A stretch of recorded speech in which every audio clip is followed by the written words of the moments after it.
welcome back to the channel. Hope you're doing good and staying safe. So today we are looking at the steps or the structure you need to follow to write a statement of purpose, which is also called a motivation letter. Now I'm gonna do two in one. So I'm gonna look at the motivation letter for school and for visa, because the structure is pretty much the same, the concept is the same, and I'm just going to show you the key steps to follow. So I want to practice it on my PC. So in Word, right. So the first thing to consider is you as the sender, your address, and the recipient's address. Then, of course, since this is a letter, you need like the salutation, and you need the heading and the body. So after the body, then you have like your conclusion or closing remarks, and you end the letter. So for these, they're pretty self-explanatory, because your address, where you live currently, the recipient's address is, if it's a school letter, a motivation letter for school, then the recipient is going to be the department that you are applying to, right? If it's for visa, it's going to be the consular, the embassy. So you need to find out which one you're applying for. Is it school or visa? And put the appropriate details here. Now the salutation, dear sir, madam, dear consular, dear dean, dear board, whatever it is based on your need. Then the heading, we all know heading structure. Just put the heading in the correct format as it should be. And you come into the real letter. So we want to dive a bit deeper into the body, because that's the most crucial part of the whole document. So with the body, there's really no specific introduction you can give, but for me, I like to put my introductions in a storytelling format, but you can also do very simple format, in the sense that you introduce yourself, and you can in introducing yourself, you can talk about age, work experience, study experience, like the schools you've been to, and interests. But the interest should be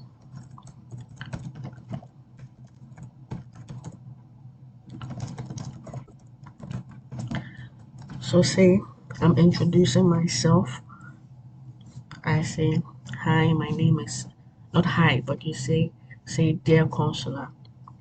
Then I put my heading, then I go into it. My name is, I state my name, I state my age, and I am applying for a visa to study at the school, because I have work experience in a similar field, or I have study experience in a similar field, and I've always been keen. So that's where you talk about your interest. I've always been keen about going into this current field I'm applying for. So your interest is not like, oh, I like football, so now I want to come and be a medic because I like football. No. So let's talk about marketing, sales and marketing. Marketing. So talking about marketing, and you are considering how to put together your introduction, right? You would like to introduce yourself. So you talk about your name. I didn't put that there, my bad. So your name.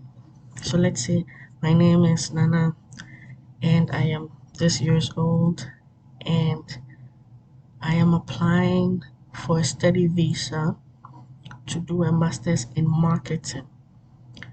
I currently work at a marketing firm as the head of customer relations and digital content.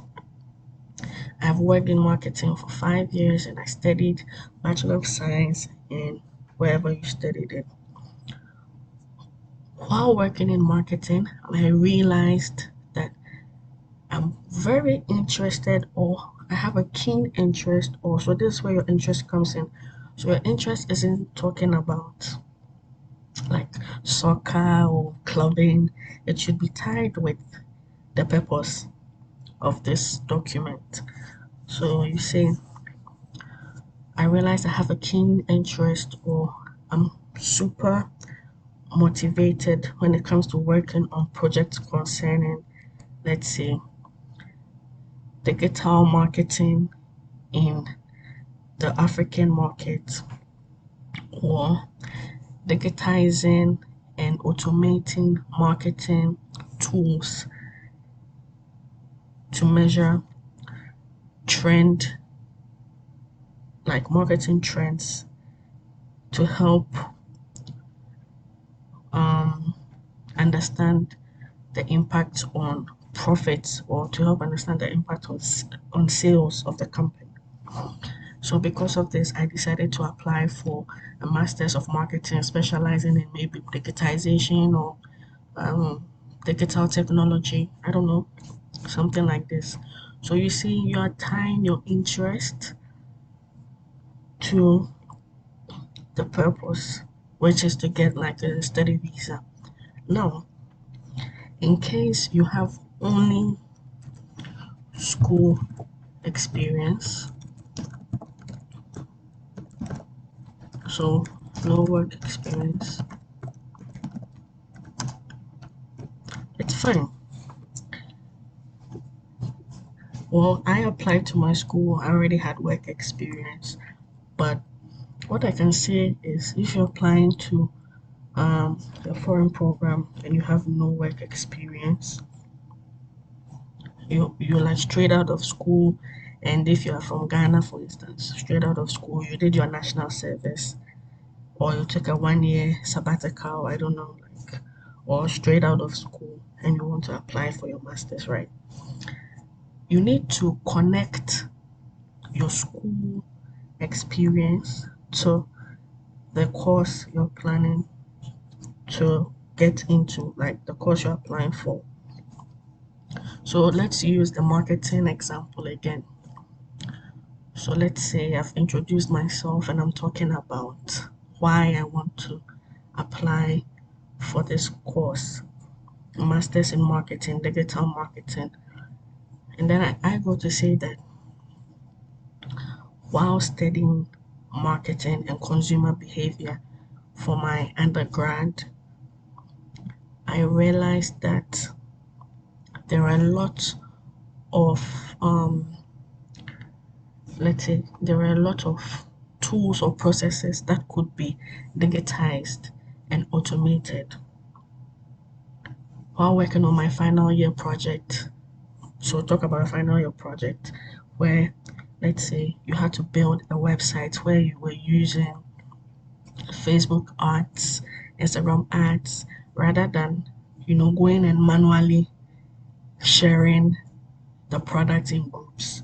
So we're using ads, you are using bots to run something like this, and then you were taking concepts which in the past were physical, like newspapers, right?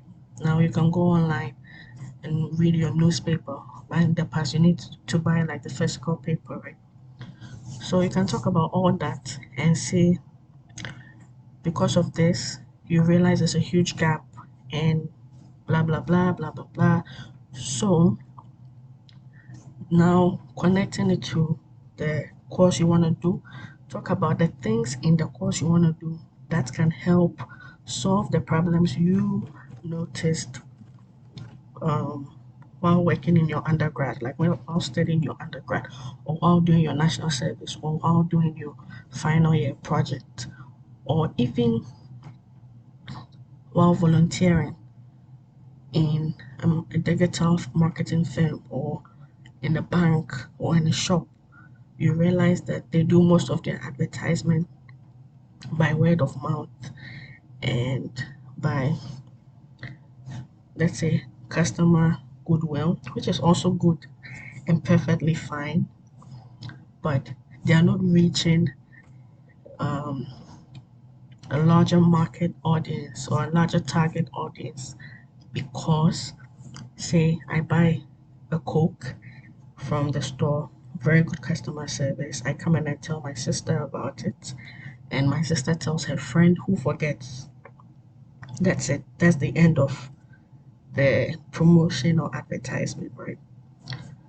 But if, let's say, um, there is a QR code to even scan for rewards, and I scan it, and I get maybe 10% of my next purchase from the store, for instance, and I tell my sister about it, and I show her the code, and at this point, I'm receiving emails from the shop, or I'm receiving like content from the shop because I registered for their newsletter or something like this.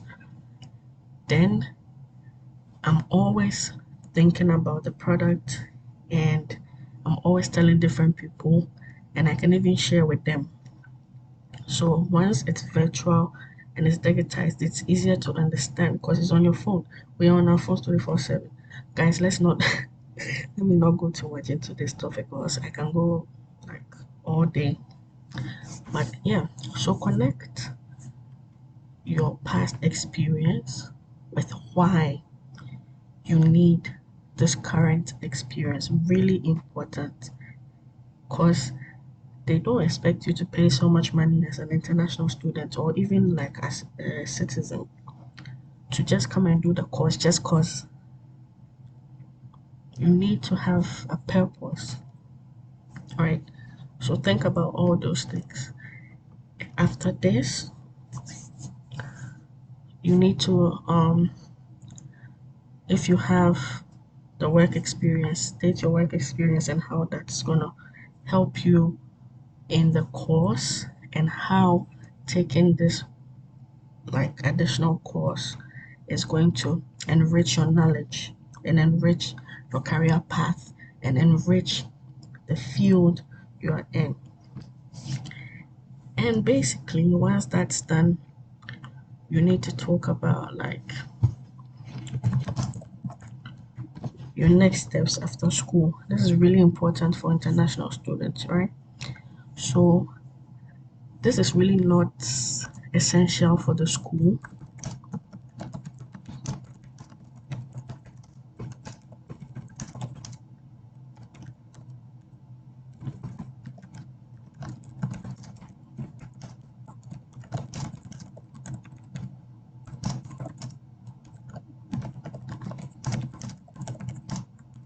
So it's not really important for the school, but it's crucial for your study visa.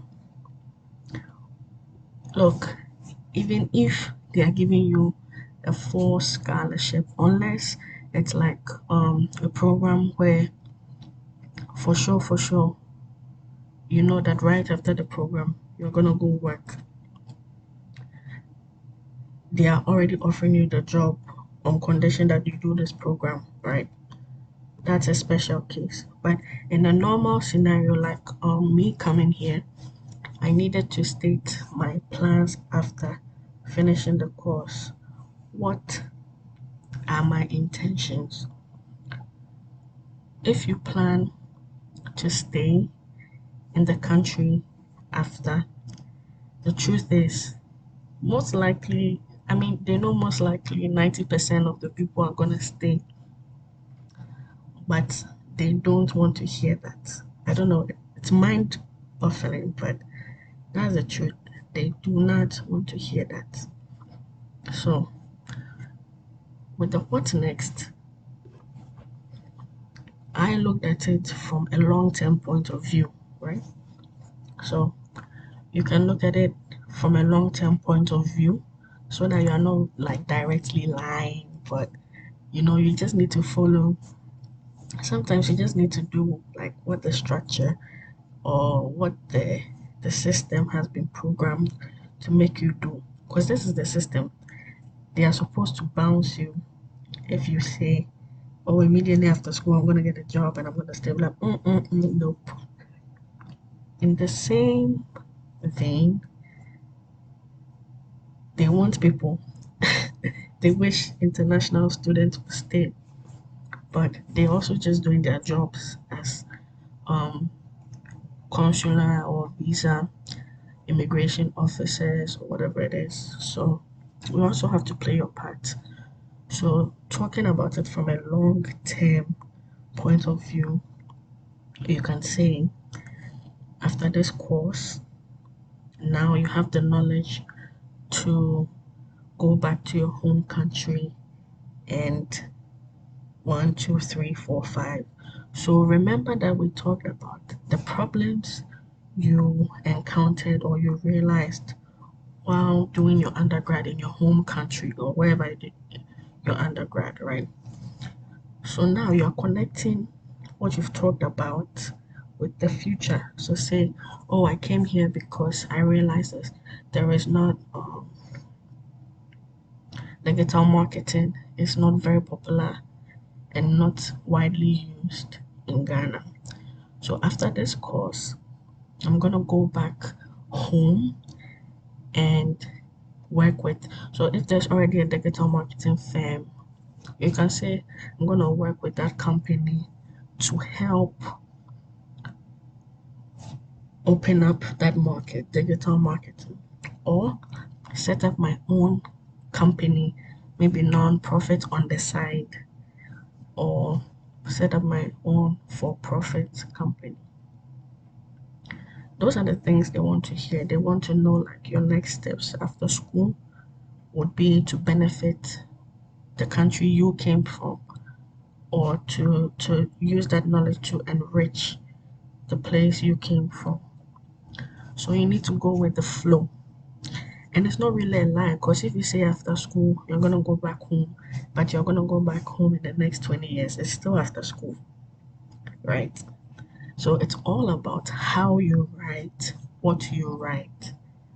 If you say, oh, in the next 5 years, after school, in the next 5 years, I'm gonna go back home, that's a red flag. So just be really conscious how you word your letter. Use the appropriate words to convey the appropriate meaning. And well, after that, after talking about your next steps, you can say you're grateful for the opportunity. Those things are just extras. They don't even care about that. But if you want to be like super nice and super polite, you're grateful for the opportunity and you hope you'll be considered. Or just like your closing remarks. What are your closing remarks? This one, I think it just depends on you. What do you want to end with? Some people want to do like a recap of what they talked about, like a one line recap, or some people want to talk about like give thanks and appreciation. That's also fine. And some people just want to talk about like maybe if more information is needed, contact me. They're not gonna contact you by your phone number. So your phone number, your email. They're really not. Try to put all the information that's necessary in this document because they're not going to call you up and be like, oh, Nana, I really didn't understand. Are you planning to stay or go? I got your number from your letter, so I just wanted to call you to verify it. No, they're just going to bounce you. So, your closing remarks or your conclusion should be something worth reading. Something that if you were in a selection committee, what would you like to see or hear from someone applying for, let's say, applying for a scholarship and you're part of the selection committee? Just think about that. Or you're on a panel for actors coming to audition. What kind of closing remarks will make sense? Write that down for your letter. And after that, like you put the best regards or sincerely or yours faithfully. I don't know that. I think I usually like to use um, yours faithfully, sometimes like maybe 1 out of 10, but mostly like best regards, like 5 out of 10.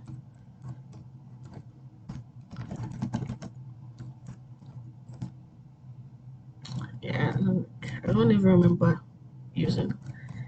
Yeah, so whichever you can think of, you can even use your own, right? Just make sure it's the formal one. Then you put your name. Well, some people decide to sign, especially if you're writing by hand and you sign, then it's kind of like, okay, legit, I wrote this, I'm approving it, and I'm sending it to you. But if you're typing it and you have like um,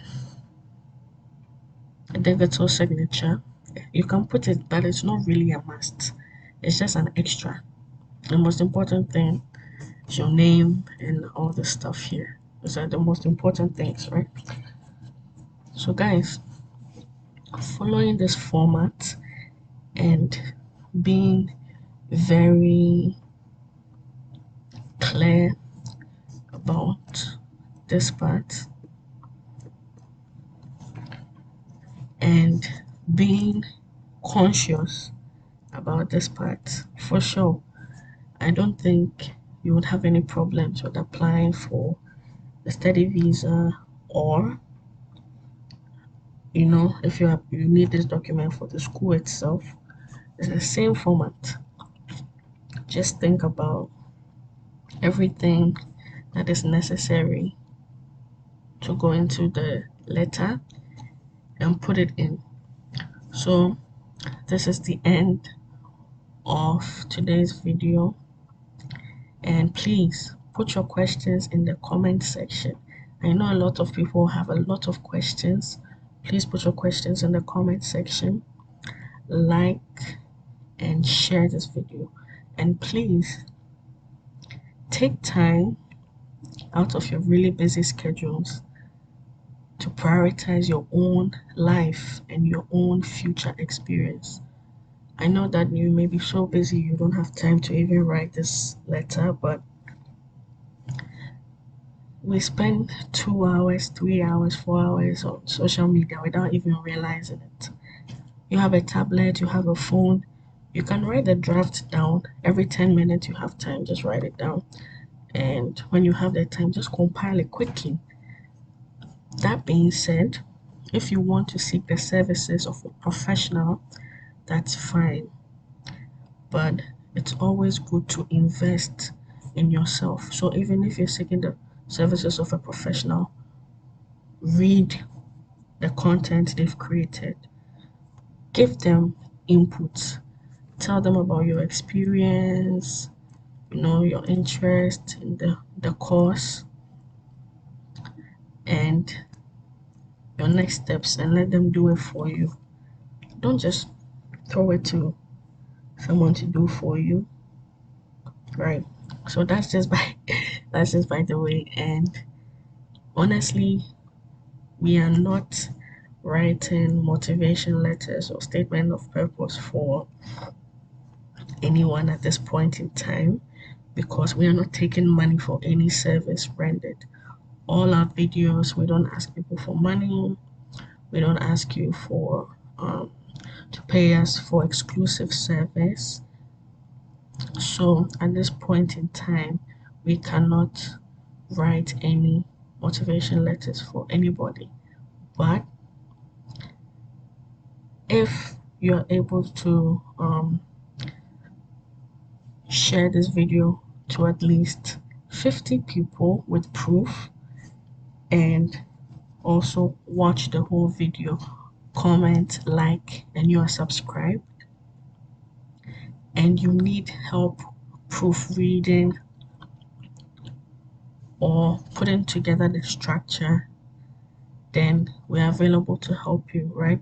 So putting together the structure, you have the content, but you're not really sure how to piece it together. We're gonna make time to do that for 5 people. So please, if you need this assistance for free, just share to 50 people the video. You can even share to your WhatsApp status, and if 50 people view your status, that's enough. You don't even need to go like 1, 2, 3, or 50. Yeah, so that's enough. And like the video, watch the whole video, comment, and subscribe. Make sure you subscribed. So wishing everybody who is applying for study visa or um, applying to school, wishing you all the best. Fingers crossed, and I hope you get through successfully and you're able to reach your goals. So stay tuned for the next video. Thank you so much for watching. Appreciate you all. Have a good night because it's 1:25 a.m. Peace.